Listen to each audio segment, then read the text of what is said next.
I love you, Allah.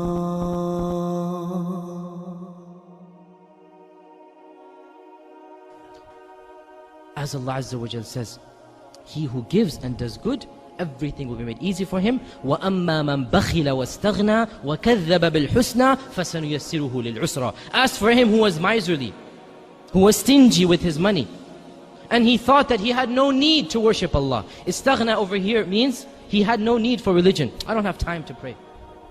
He has no need to worship Allah Azza wa Jal, and he denies the hereafter. Then فَسَنُيَسِّرُهُ لِلْعُسْرَى, we will make everything difficult for him. Everything.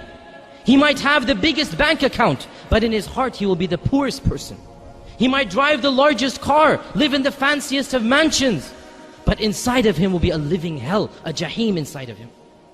His money and wealth will only cause more grief rather than bring him comfort and blessings. Everything will be made difficult for him because he has disbelieved in Allah. He has refused to worship Allah Azza wa Jal.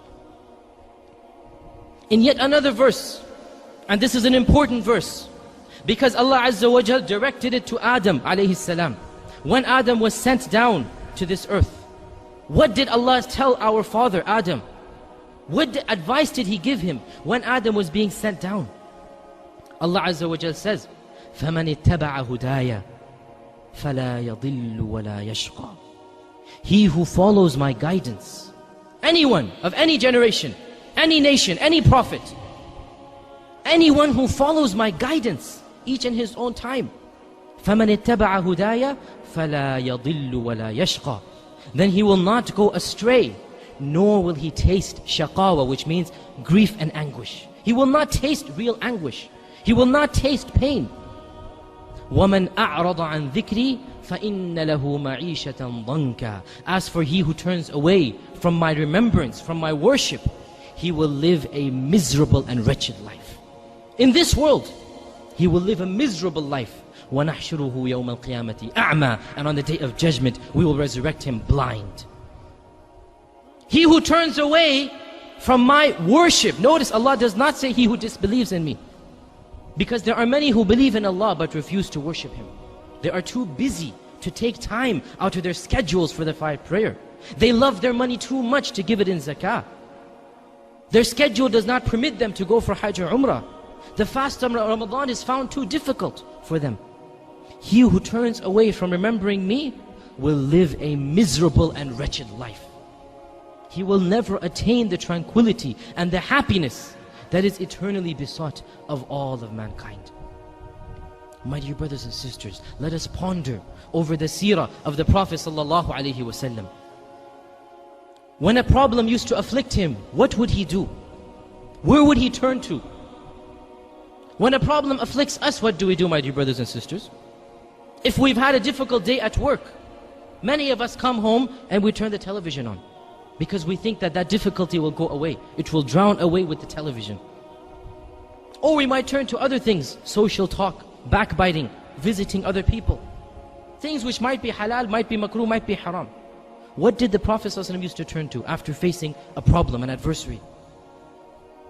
The Prophet ﷺ, as Aisha narrates, anytime he was concerned about something, فَزِعَ إِلَى الصَّلَاةِ, he would rush to stand up in prayer. Prayer, salah. And that is why he would say, أَرِحْنَا بِهَا يَا Bilal. Oh Bilal, hurry up, we want to taste the comfort of the prayer. أَرِحْنَا بِهَا, we want to taste the sweetness of the prayer. Why are you delaying? Say the iqamah. As the Prophet ﷺ said, جُعِلَتْ قُرَّةُ عَيْنِي فِي الصَّلَاةِ. Verily, the sweetness of my eyes, the comfort of this world, to me, has been made in the prayer. This is how I attain the tranquility that I need.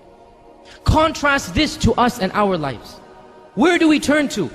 What do we try to use to get rid of that evil or that problem that we have? Do we turn to Allah? Do we turn to salah, pray, give zakah, fast, make dua? Or do we turn to this dunya? Notice the contrast between us and the Prophet ﷺ. The prayer has been made the sweetness of my eye. This is what would give him comfort. This is what would grant him solace. This is how he would obtain his tranquility. Stand up in prayer. Al-Hasan al-Basri, a very famous student of the companion, he said,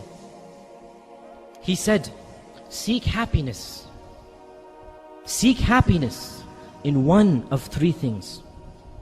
In one of three things.